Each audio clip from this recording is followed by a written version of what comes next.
샬롬 반갑습니다. 오늘의 말씀지기 이재영 간사입니다. 올해 부산지구로 발령받고 영상으로 여러분과 첫 인사를 나누네요. 오늘 저와 함께 하나님의 말씀으로 샤워하는 시간이 되기를 바랍니다.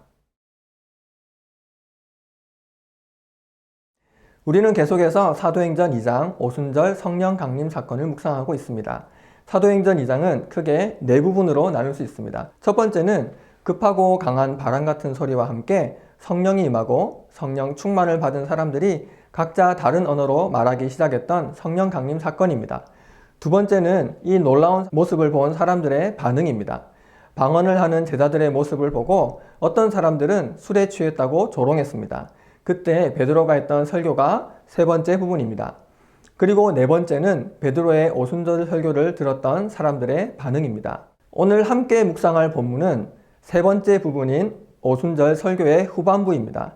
베드로의 오순절 설교의 앞부분은 잘 알려져 있지만 많은 사람들이 이 오순절 설교의 뒷부분에 대해서는 별로 관심을 갖지 않는데요. 오늘 묵상을 통해서 베드로의 오순절 설교 후반부의 중요성에 대해서도 한번 생각해 볼 수 있으면 좋겠습니다.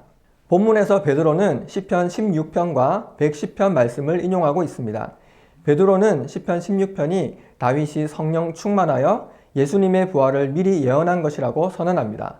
한번 확인해 볼까요? 2장 27절의 영혼을 음부에 버리지 않는다. 주의 거룩한 자로 썩음을 당하지 않게 하신다는 말씀이 바로 예수님의 부활을 가리키는 말입니다. 다음으로 34절과 35절에서 베드로는 시편 110편 말씀을 인용해서 이렇게 말합니다. 주께서 내 주에게 말씀하시기를 내가 내 원수로 내 발등상이 되게 하기까지 너는 내 우편에 앉아 있으라 하셨도다. 여기서 발등상은 영어로 footstool이라고 하는데 앉아있을 때 발을 얻는 받침이나 발판을 의미합니다. 고대 근동의 왕궁에 전쟁에서 이긴 왕들이 진 왕들을 발로 밟고 있는 장면을 벽에 새겨 놓은 것을 종종 볼 수 있는데요.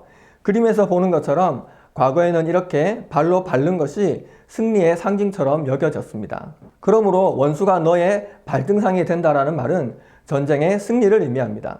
따라서 시편 110편 말씀은 부활하신 예수님께서 하나님 보좌 우편에서 영원히 다스리는 왕이라는 사실을 우리에게 말해주는 것입니다. 그렇다면 베드로가 인용한 이 두 시편들은 우리에게 어떤 의미가 있을까요? 첫째로 우리에게 부활의 소망을 품게 해줍니다. 사도 바울은 고린도전서 15장에서 예수님께서 부활하신 것처럼 우리도 똑같이 부활하게 될 것이라고 말합니다.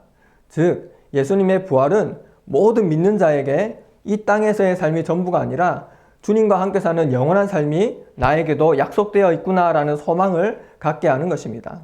두 번째로 예수님의 다스리심과 통치하심에 대한 말씀은 예수님의 증인으로 살아가는 우리 모두에게 승리에 대한 소망을 줍니다. 우리는 악이 왕성하고 복음이 점점 위축되어 가는 것처럼 보이는 혼란스러운 세상에 살아가고 있습니다. 2000년 전에도 그랬던 것처럼 오늘날에도 사람들은 예수님을 거부하고 그리스도인들을 욕하고 조롱합니다.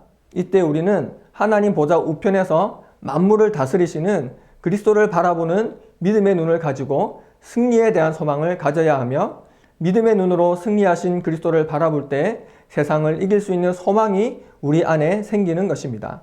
마지막으로 오늘 본문에서 발견할 수 있는 사도행전의 중요한 표현 하나를 찾아보겠습니다. 사도행전 2장 32절 말씀입니다. 사도행전을 읽어 나가다 보면 우리가 이 일의 증인이다 라는 표현을 많이 발견할 수 있는데 베드로는 사도행전 3장 15절, 4장 20절, 5장 32절에서도 이와 비슷한 말을 반복하고 있습니다. 베드로는 설교를 할 때마다 빠지지 않고 우리가 바로 증인이다.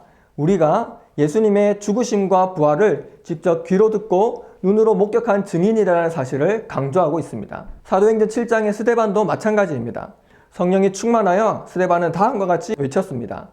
보라, 하늘이 열리고 인자가 하나님 우편에 서신 것을 보노라. 사도 바울도 예루살렘에서 유대인들에게 붙잡힌 후에 자신의 무죄를 변명할 때마다 자신이 다메섹에서 경험했던 부활하신 예수님을 만났던 사건을 빠지지 않고 언급하고 있습니다. 이처럼 사도행전은 증인들의 책이라고 할 수 있습니다. 부활하신 예수님을 만난 증인들이 자신의 삶을 하나님께 드렸고 성령의 인도하심을 받아서 예루살렘과 유대와 사마리아와 땅끝까지 부활의 증인들이 되었습니다. 그리고 그 역사를 기록한 것이 바로 사도행전입니다.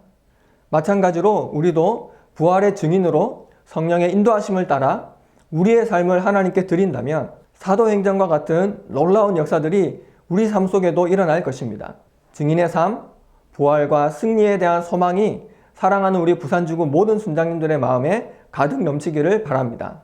이제 2020년 개강이 얼마 남지 않았습니다. 캠퍼스 복음화와 순장의 삶에 대한 소망으로 가득 찬 순장님들을 통해서 캠퍼스에 하나님 나라가 임하게 되기를 소망합니다.